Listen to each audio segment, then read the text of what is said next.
পারস্যের সম্রাট ডাক দিয়ে বলে, আমার দরবারে আমাকে এত বড় অপমান, এক কাজ করো, যেহেতু দূত হিসাবে এসেছে, ওকে হত্যাও করা যাবে না, ওকে মারাও যাবে না, প্রহার করা যাবে না, অপমানিত করার জন্য ওর মাথার মধ্যে আমাদের পারস্যের এক টুকরা মাটি তুলে দাও। এক টুকরা মাটি ওর মাথায় তুলে দিলে ও অপমানিত হবে, ও লজ্জিত হবে। তখন সেনাবাহিনীরা ওই আল্লাহর নবীর সাহাবী হুযায়ফা ইবনুল ইয়ামানের মাথায় এক টুকরা মাটি তুলে দিল। আল্লাহর নবীর সাহাবী সরল হতে পারে কিন্তু বোকা না। আল্লাহর নবীর সাহাবীর জেহেন খুলে গেছে। আল্লাহর নবীর সাহাবী দীপ্ত কণ্ঠে বলছে, হে পারস্যের সম্রাট, আমাদের যুদ্ধ করা লাগে নাই, জিহাদ করা লাগে নাই। জিহাদের আগে, যুদ্ধের আগে তোমরা পারস্যের মাটি আমার মাথায় তুলে দিয়েছ। আমরা বাস্তবে এই পারস্য বিজয় করে ফেলেছি। বলেন আল্লাহু আকবার।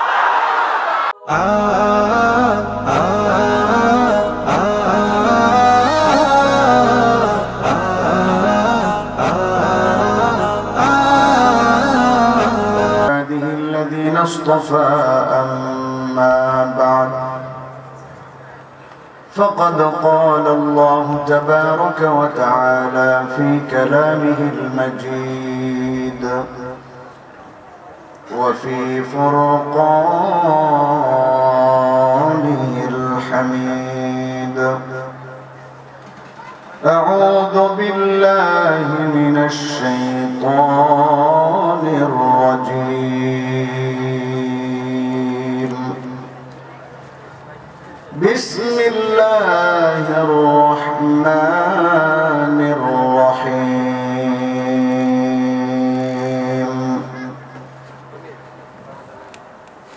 قل إن كنتم تحبون الله فاتبعوني يحببكم الله. وقال رسول الله صلى الله عليه وسلم من سن سنة حسنة فله أجرها وأجر من عمل بها من بعده أو كما قال عليه الصلاة والسلام. صدق الله العظيم وصدق رسوله النبي الأمي الكريم ونحن على ذلك لمن الشاهدين والشاكرين والحمد لله رب العالمين. न दुनिया से न दौलत से न घर आबाद करने से न दुनिया से न दौलत से न घर आबाद करने से तसल्ली दिल को होती है खुदा को याद करने से. तौहीद की अमानत सीनों में है हमारे,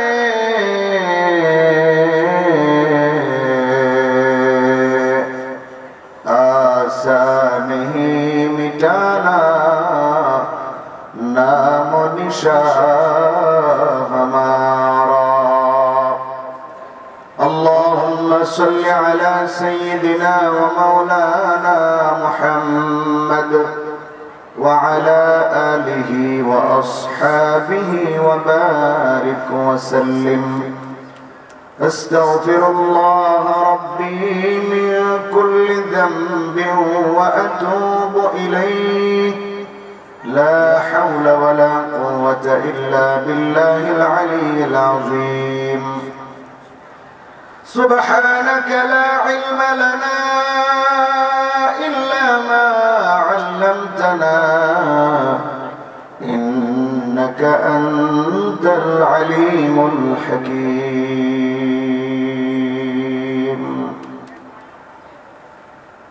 মাদ্রাসা মারকাজুল ইমানের হাফেজ ছাত্রদের পাগড়ি প্রদান উপলক্ষে অধ্যকার ওয়াজ মাহফিলের শ্রদ্ধাভাজন সভাপতি, উপস্থিত মুআজ্জাজ মুকাররম উলামায়ে কেরাম, আমার সামনে উপবিষ্ট পিতৃতুল্য মুরব্বিয়ানে আযম, দ্বীনের অতন্দ্র প্রহরী, কলিজার টুকরা যুবক ভাইয়েরা, স্নেহের ছোট ভাইয়েরা, পর্দার আড়ালে অপেক্ষমান অত্যন্ত শ্রদ্ধেয়া মা ও বোনেরা, আল্লাহ রাব্বুল ইজ্জত ওয়াল জালালের আলিশান দরবারে অসংখ্য অগণিত শুকর যে রব্বুল আলামিন অত্যন্ত দয়া করে, মহব্বত করে, ভালোবেসে আমাদেরকে আজকের এই জান্নাতের বাগানে আসার বসার তৌফিক দান করেছেন। এজন্য সকলেই মহান রব্বুল ইজ্জত ওয়াল জালালের আলিশান দরবারে শুকরিয়া জ্ঞাপন করে সকলে বলে আলহামদুলিল্লাহ। সম্মানিত হাজিরিন, আমি আপনাদের সম্মুখে সামান্য আলোচনা করব। আমার পরে আপনাদের বিশেষ আকর্ষণ আল্লামা ইমরান হোসেন কাসিমি দামাত বারাকাতুহু অপেক্ষা করছেন। অল্প সময়ের মধ্যে তিনি স্টেজে চলে আসবেন। এরপরে আপনাদের প্রধান আকর্ষণ, প্রধান মেহমান, প্রখ্যাত ওয়াইজ আল্লামা হাসান জামিল দামাত বারাকাতুহু, তিনিও আসতেছেন। তো আমি যতটুকু সময় পাই অল্প সময়ের মধ্যে কোরআন হাদিসের আলোকে সংক্ষিপ্ত দু চারটি কথা বলার চেষ্টা করব ইনশাআল্লাহ।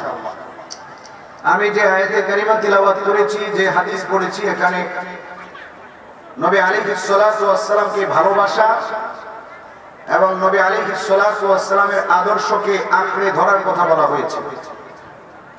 আজকে আমরা রবিউল আউয়াল মাস আসলে পুরা মাস নবীজির জন্মের আলোচনা শুনি, নবীজির সিরাত আদর্শের আলোচনা শুনি, নবী আলাইহিস সালাতু ওয়াস সালামের চরিত্রের আলোচনা শুনি। কিন্তু দুঃখের বিষয়, এই আলোচনা শুধু আলোচনার মধ্যেই থেকে যায়। রবিউল আউয়াল মাস আসলে এবং চলে গেলেও আমাদের মধ্যে কোনো পরিবর্তন দেখা যায় না।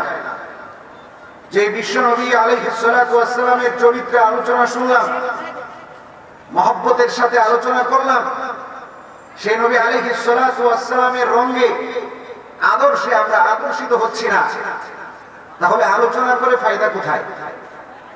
এজন্য আমাদেরকে আলোচনা করতে হবে, শুনতে হবে, পাশাপাশি শোনার পরে সেটা হৃদয়ঙ্গম করে নবী আলাইহিস সালাতু ওয়াস সালামের প্রেমে, তার আদর্শে আমাদেরকে আদর্শিত হতে হবে। নবী আলাইহিস সালাতু ওয়াস সালামের সুন্নাতগুলোকে আঁকড়ে ধরতে হবে। তাহলে আমাদের সামনে পথ খোলা। আমাদের পারিবারিক সমস্যা বলেন, ব্যক্তি জীবনের সমস্যা বলেন, রাষ্ট্রীয় সমস্যা বলেন, আন্তর্জাতিক সমস্যা বলেন, এই সব সমস্যার মূল কারণ হলো আমরা নববী আদর্শ থেকে দূরে সরে গিয়েছি। আজকে ফিলিস্তিনে আমরা মার খাচ্ছি, আজকে বাংলাদেশের অবস্থা ভালো না, রাজনৈতিক প্রেক্ষাপট বলেন, সামাজিক অবস্থা বলেন, কোনোভাবে আমরা সুখে শান্তিতে নাই। দ্রব্যমূল্যের ঊর্ধ্বগতি লাগামহীন। তারপরে বিশ্বের বিভিন্ন প্রান্তে আমাদের মুসলমানদেরকে নিয়ে বাজে মন্তব্য করা হয়। এমনকি আমাদের কলিজার টুকরা জনাবে মুস্তাফা মুহাম্মদুর রাসূলুল্লাহ সাল্লাল্লাহু আলাইহি ওয়াসাল্লামকে নিয়ে কটূক্তি করারও সাহস পায়। শুধু বাহিরে সাহস পায় না, বরং 92% মুসলমানের দেশেও সাহস পায়। এর কারণ হলো আমরা মুখ দিয়ে নবীর ভালোবাসার কথা বলি, আদর্শের কথা বলি, আমরা অন্তর দিয়ে নবীকে ভালোবাসি না এবং নবীর চরিত্রে, নবীর আদর্শে আমরা আদর্শিত হতে পারছি না, যার কারণে এত সমস্যা। আমরা যদি সকলে নবীর আদর্শে আদর্শিত হয়ে যাই, নবীর প্রেম হৃদয়ঙ্গম করতে পারি, নববী সুন্নতে আমরা আমাদের জীবনকে সজ্জিত করতে পারি, তাহলে আমাদের পারিবারিক সমস্যা বলেন, ব্যক্তিগত সমস্যা বলেন, রাষ্ট্রীয় সমস্যা বলেন, আন্তর্জাতিক সমস্যা বলেন, আন্তর্জাতিক ভাবে যে আমাদের মুসলমানদেরকে নিয়ে প্রতিপন্ন করে আন্তর্জাতিকভাবে আমাদের মুসলমানদের উপর জুলুম আর নির্যাতনের দৃষ্টি মুরাদ চলছে। খোদার কসম, আল্লাহর নবী বলেছেন, আল্লাহ রাব্বুল আলামিন নিজেও বলেছেন, নববী আদর্শে আদর্শিত হলে মুসলমানদের মাথা সারা বিশ্বের মধ্যে উঁচু থাকবে। কথা বলুন ঠিক কিনা? আজকে আমরা নববী আদর্শে আদর্শিত না বিদায় আমাদের মাথাটাকে নিচু করে দিতে চাই। আজকে আমাদের উপর জুলুম আর নির্যাতন করা হয়। আজকে আমরা ওই বিজাতীয়দের আদর্শে আদর্শিত। ইউরোপ আমেরিকা থেকে যা আমদানি হয়, রপ্তানি হয়, সেইগুলোকে আমরা আদর্শ মনে করি। ডিজিটাল এবং স্মার্টনেস এইগুলো চিন্তা করে নবীর সুন্নত গুলোকে জাহিলি জামানা বর্বর যুগের ধর্মান্ধতার কথা বলে আমরা নববী সুন্নত থেকে দূরে সরে যাচ্ছি। আমরা দিন দিন স্মার্ট হচ্ছি, ডিজিটাল হচ্ছি। ওই আমেরিকা ইউরোপ থেকে যেগুলো আমাদের দেশে আসে, সেই পন্থা, তাদের রীতি রেওয়াজ, তাদের প্রথা, তাদের কুসংস্কার গুলোকে আমরা আমাদের সংস্কারে পরিণত করছি, যার কারণে ওরা আমাদেরকে ভয় পায় না, যার কারণে ওরা মুসলমানদেরকে ভয় পায় না। যদি আমরা আমাদের আদর্শের উপর অটল অবিচল থাকতাম, নবীর সুন্নতের উপর আমল করতাম, তাহলে সাহাবায়ে কেরামকে যেমন কাফের মুশরিকরা ভয় পেত, পারস্যের সম্রাটরা যেমন একজন মহিলাযুক্ত সাহাবীকে দেখে ভয় পেয়েছে, একজন সাহাবীর ভাঙ্গা তরবারি দেখে ওই পারস্যের বড় বড় সুপার পাওয়ার শক্তিশালী সেনাবাহিনী যেমন ভয়ে থরথর করে কেঁপেছে, আমরা যদি আজকে মহিলা কাপড় নিয়ে নবীর সুন্নত নিয়ে সামনে দাঁড়াইতে পারি, সীসার জ্বালা প্রাচীরের মতো নবীর সুন্নতের উপর জমে থাকতে পারি, অটল থাকতে পারি, আজকের সুপার পাওয়ার আমেরিকার ইসরায়েলরাও আমাদেরকে ভয় পেতে বাধ্য হবে, বাধ্য হবে। কথা বলুন ঠিক কিনা? কিন্তু আমরা তো আমাদের সুন্নত ছেড়ে দিয়েছি, আমরা তাদের রীতিকে আপন করেছি। এখন তারা চিন্তা করে মুসলমানদেরকে ভয় পাওয়ার কি দরকার? ওরা তো আমাদের অস্ত্র দিয়া চলে, ওরা তো আমাদের পোশাক পরে, ওরা তো আমাদের বেশভূষ ধরে পাগড়ি পরে না, জুব্বা পরে না। আমরা জুব্বা, পাগড়ি, দাড়ি, টুপিকে এমন ভাবে সমাজের মধ্যে ছোট করেছি যে ওরা এখন এটাকে জঙ্গির পোশাক মনে করে, এটাকে নিম্নমানের পোশাক মনে করে, এটা ছেড়ে দিয়ে আমাদের মতো লেবাস ধরেছে।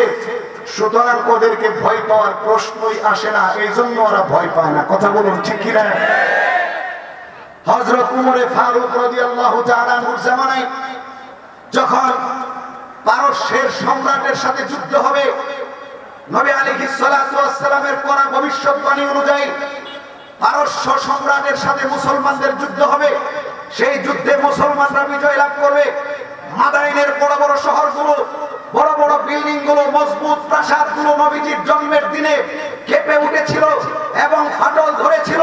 আল্লাহর নবী গজওয়ে খান্দকের দিন বলেছিলেন যে আমি গ্রাম পাচ্ছি, আমার কাছে সুসংবাদ আসছে যে মুসলমানরা একদিন পারস্য বিজয় করবে, পারস্যের সমস্ত ধন সম্পদ মুসলমানদের হাতে আসবে, মুসলমানরা সেই বড় বড় প্রাসাদগুলোকে ধুলোর সাথে মিশিয়ে দিবে। আমি সেই সুসংবাদ পেয়েছি। সাহাবায়ে কেরাম সেদিন খুশি হয়েছিলেন। হযরত উমরে ফারুকের জামানায় সেটার বাস্তবায়ন ঘটেছে। যখন পারস্যের সম্রাট সুপার পাওয়ার, তখন দুইটা সুপার পাওয়ার ছিল তৎকালীন জামানায়। একটা সুপার পাওয়ার হলো এই পারস্যের সম্রাট ইরান, যেটা বর্তমান ইরান। আরেকটা ছিল রোম সম্রাট, ওই শাম, সিরিয়া, ওই রোম সম্রাট এবং পারস্যের সম্রাট, দুই সম্রাট ছিল সুপার পাওয়ার। আর সবচেয়ে সভ্য জাতি হিসেবে এই দুইটা জাতি ছিল। তো এই পারস্যের সম্রাটের সাথে মুসলমানদের জিহাদ হবে, যুদ্ধ হবে। পারস্যের সম্রাট মুসলমানদেরকে দেখতে চায়, মুসলমানদের সাথে যুদ্ধ লাগার আগে একটু আলোচনা বসতে চায়। তখন মুসলমানদের পক্ষ থেকে হযরত হুযায়ফা ইবনুল ইয়ামান এবং রিবঈ ইবনে আমির রাদিয়াল্লাহু তাআলা আনহুমা, এই দুইজন পারস্যের সম্রাটের মেহমান হয়ে তারা পারস্য সম্রাটের রাজপ্রাসাদে আমন্ত্রণ পেয়ে রাজপ্রাসাদে যাচ্ছেন। হুযায়ফা ইবনুল ইয়ামান রাদিয়াল্লাহু তাআলা আনহু একজন খাঁটি সুন্নি, ওই তাহিরিদের মতো নামধারী সুন্নি না। কথা বলুন ঠিক কিনা? যে তাহিরিরা শুধুমাত্র ওই জশ্নে জুলুস ঈদে মিলাদুন নবীর সময় সুন্নি ট্যাগ লাগায়া সুন্নি নাম লাগায়া রাজপথ চাপায়, কিন্তু নূপুর শর্মারা যখন আল্লাহর নবীকে গালি দেয়, রামগিরি মহারাজরা যখন আল্লাহর নবীকে গালি দেয়, নিষেধ নীতিশ রানা যখন আল্লাহর নবীর কটুক্তিকারীকে সমর্থন করে, সারা পৃথিবীর মানুষ ফুঁসে উঠে, সারা পৃথিবীর মানুষ রক্ত দেওয়ার জন্য রাজপথে নামে, আল্লাহর নবীর আশেক পরিচয় দেওয়ার জন্য, আল্লাহর নবীর ইজ্জতের হেফাজত করার জন্য যখন রাজপথে নামে, তখন এই তাহরি মার্কা সুন্নিরা গর্তের মধ্যে পলায় থাকে। জশ্নে জুলুস আর ঈদে মিলাদুন নবীর সময় যখন শিরনি আর কুরমা পোলাও খাওয়ার সময় হয়, তখন ওরা গর্ত থেকে বের হয়। কথা বলুন। যখন বন্ডপীঠদের মাজারে আক্রমণ হয়, তখনও গর্ত থেকে বের হয়।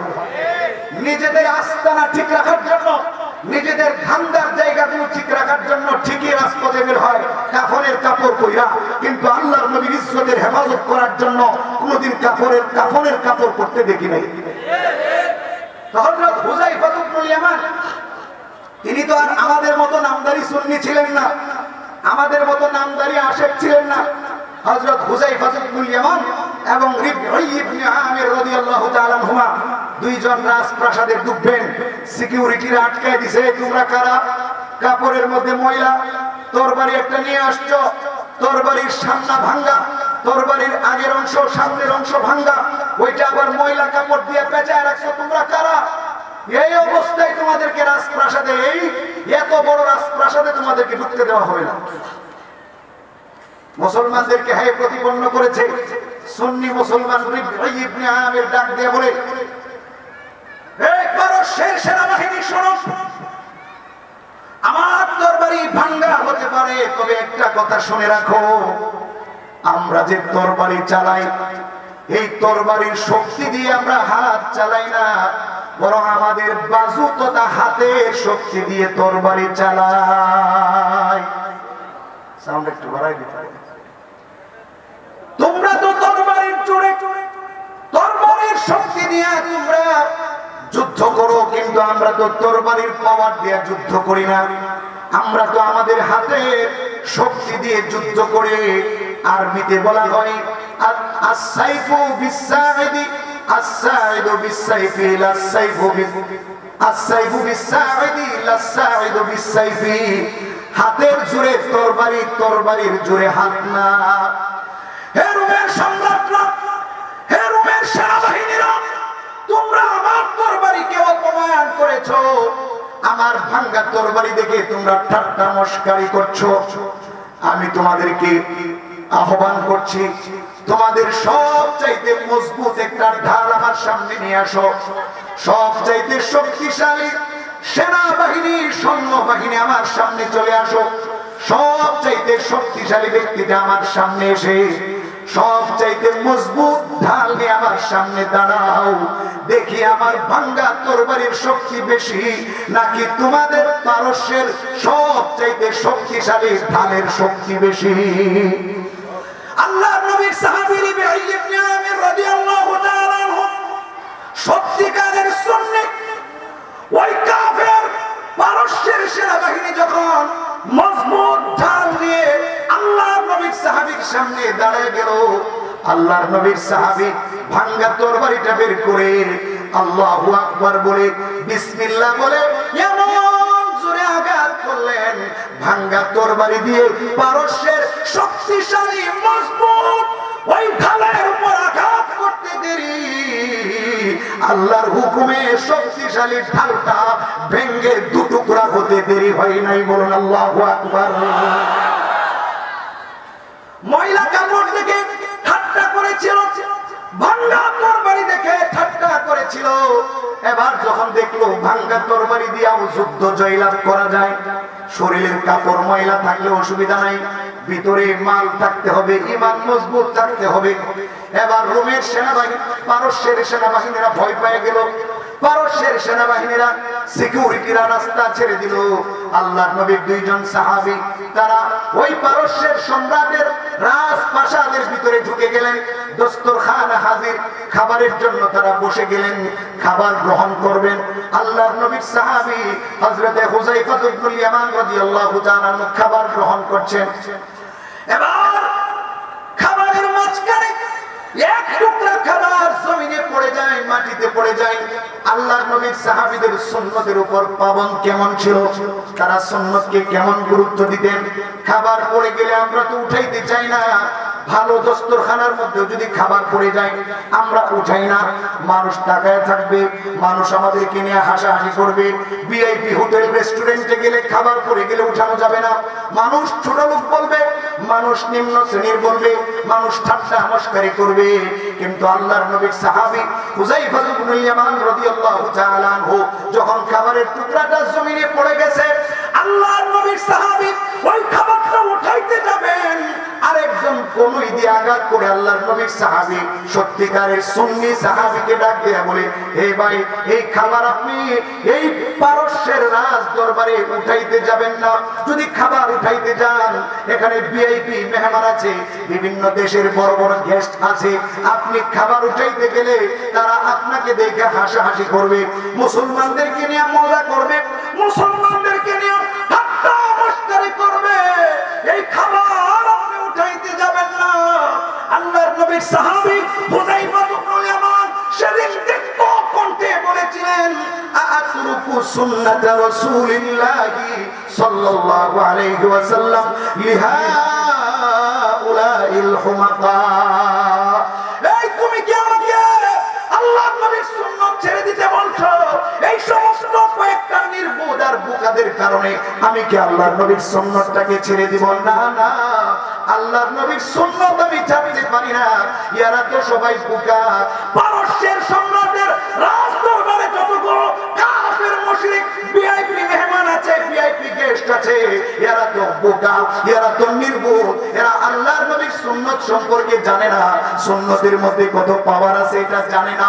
সুন্নতের মধ্যে কত বরকত আছে এরা জানে না। সুতরাং এই সমস্ত নির্বোধদের কারণে আমি আল্লাহর নবীর সুন্নতকে ছাড়তে পারি না।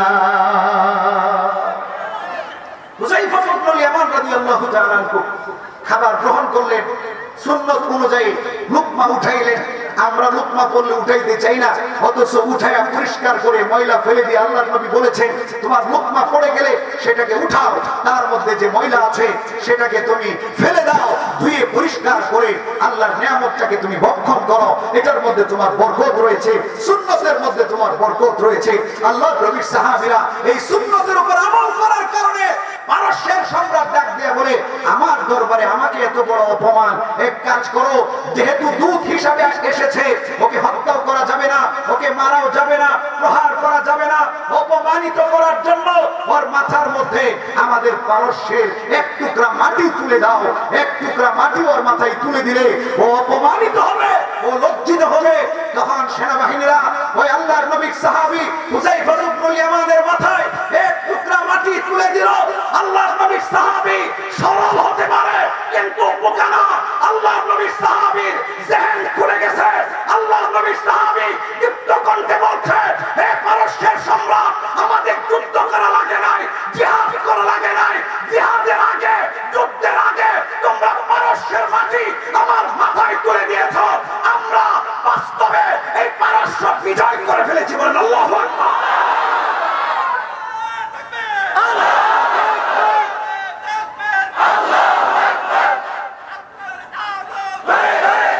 আজকে সুন্নতের উপর আমল করলে মানুষ ঠাট্টা করবে, এই বলে সুন্নত ছেড়ে দেয়।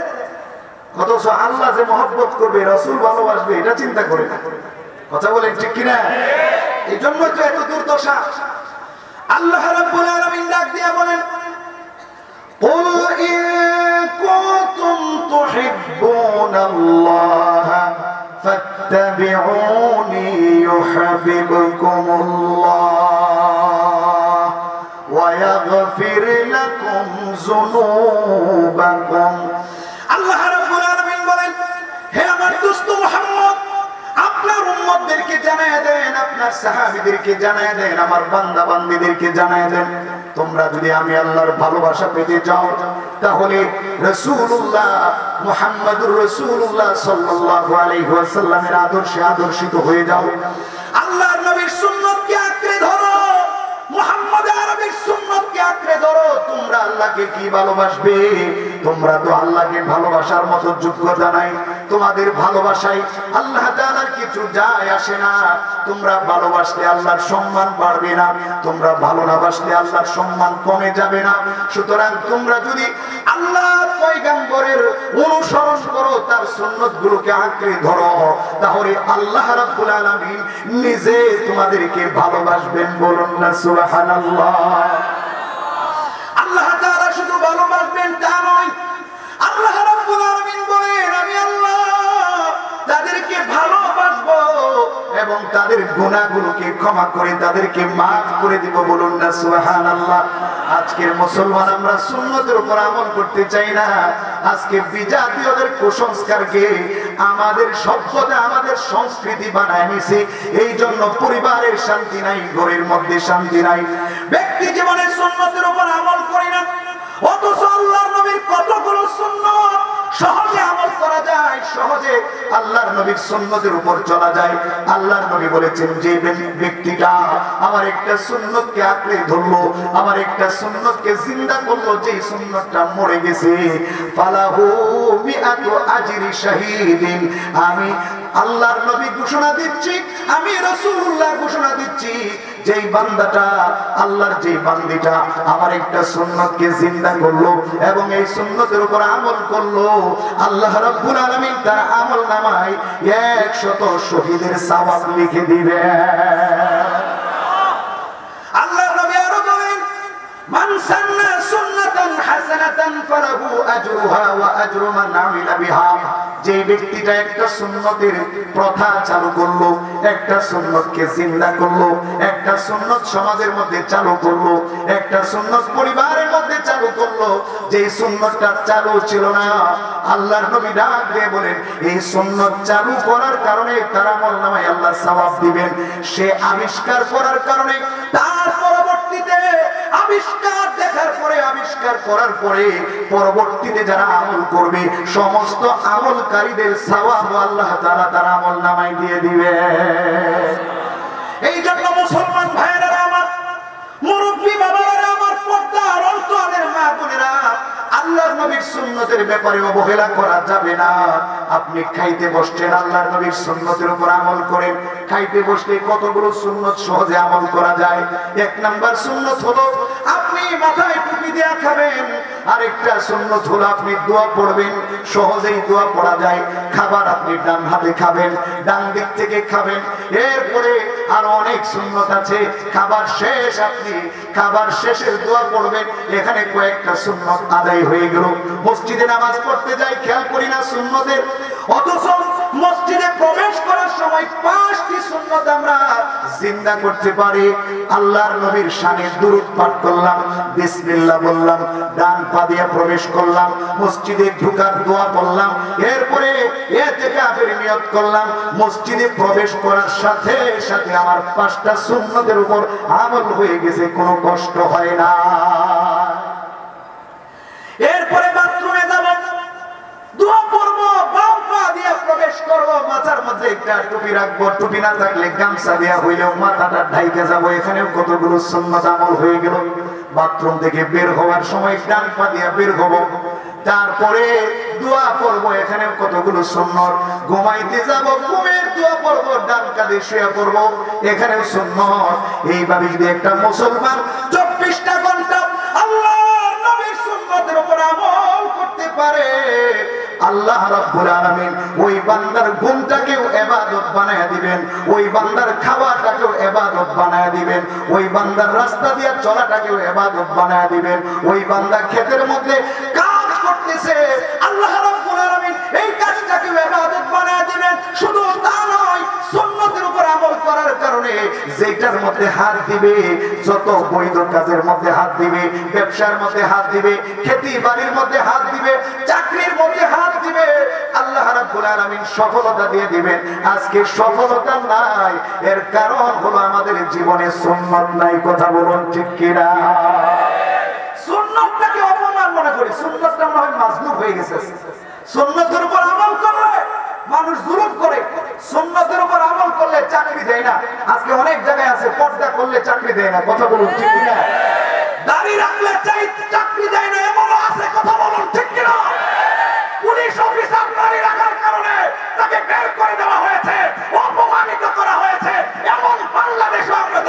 কথা বলুন ঠিক কিনা? কিন্তু আলহামদুলিল্লাহ ওই স্বৈরাচারের যুগ শেষ হয়েছে। দাড়ি দেখলে অপমান করা, জঙ্গি বলা, তারপরে চাকরিচ্যুত করা, ওই সমস্ত স্বৈরাচারের দিন শেষ। এখন ইনশাআল্লাহ ইসলামের বাংলাদেশ। কথা বলুন ঠিক কিনা? আর যত কিছুই হোক, সুন্নতের উপর আমল করার কারণে যদি মাজলুম হতে হয়, সুন্নতের উপর আমল করার কারণে যদি তিরস্কারের শিকার হতে হয়, আমরা একবার নয় হাজারবার তিরস্কারের শিকার হতে প্রস্তুত রয়েছি। কথা বলুন ঠিক কিনা? আজকে দিনের পথে চলতে গেলে তিরস্কারের শিকার হতে হয়। আরে সত্যিকারের নবীর প্রেমিক তো হলো তারা, সত্যিকারের আশিকে রাসূল তো হলো তারা, সত্যিকারের মুমিন মুসলমান তো হলো তারা। আমি আল্লাহর কথা বলতে গিয়া যদি মাজলুম হয়, আমি দ্বীনের কথা বলতে গিয়া যদি মাজলুম হয়, আমি নামাজের দাওয়াত দিতে গিয়া যদি মাজলুম হয়, আমি দাঁড়িয়ে রাখতে গিয়া যদি মাজলুম হয়, আমি পাগড়ি পড়তে গিয়া যদি তিরস্কারের শিকার হয়, নবীর সুন্নাতের উপর যদি আমল করার কারণে তিরস্কার করা হয়, সত্যিকারের মুমিন বলবে আমি একবার নয় আল্লাহর নবীর সুন্নাতকে আঁকড়ে ধরে